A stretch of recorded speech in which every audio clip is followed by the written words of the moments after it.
আমি তোমাকে কিছু বলতে চাই। না বাবা, তুমি ঠিক আছো তো? বাবা, আমি একদমই ঠিক নেই। আচ্ছা বাবা, তোমার যদি কোনো সমস্যা হয়ে থাকে তুমি আমাকে বলো, আমি এখনই বাড়িতে চলে আসতেছি। না না বাবা, আমি একদমই ঠিক আছি। তুমি আমার জন্য কোনো টেনশন করো না। আচ্ছা বাবা, তোমার মুখে ওইসব রক্তের দাগের মতো কিসের দাগ? বাবা, এই যে এখানে একটু পড়ে গিয়ে ব্যথা লাগছিল। ও আচ্ছা। আচ্ছা, তোমার মা কোথায়?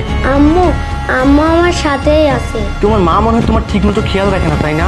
বাবা, আম্মু না তোমাকে ঠকাচ্ছে। হ্যাঁ, আমি তো এইখানেই আছি, তুমি বলো। বাবা বাবা, মা তোমাকে ঠকাচ্ছে, আমাকে মারছে। একদম চুপ, একটা কথা বলবি না। মা আমার লাগছে।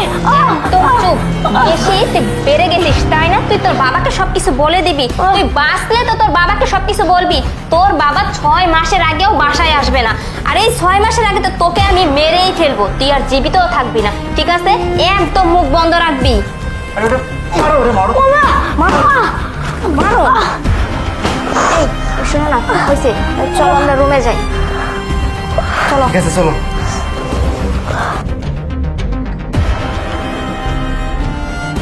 শোনো নেবা, তোমার ছেলেটা অনেক অসুবিধা করতেছে, ঠিক আছে?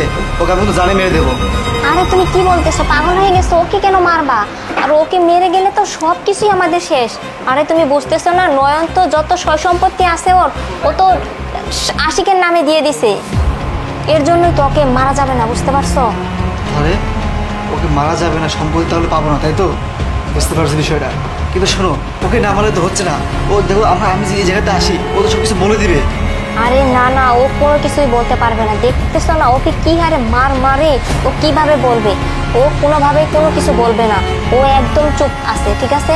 আর তুমি এত চিন্তা করো না, আস্তে ধীরে যেভাবে হোক নয়নের কাছ থেকে সম্পত্তিগুলো তোমার নামে লিখে নিতে হবে।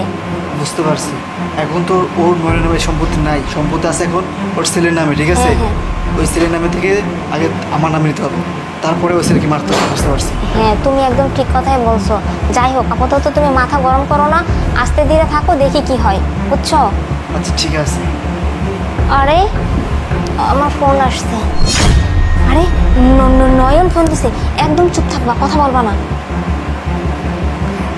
হ্যাঁ নয়ন, বলো। কি? তুমি চলে আসছো? দরজার সামনে দাঁড়িয়ে আছো? ও আচ্ছা ঠিক আছে, তুমি দাঁড়াও, আমি এখনই দরজা খুলতেছি।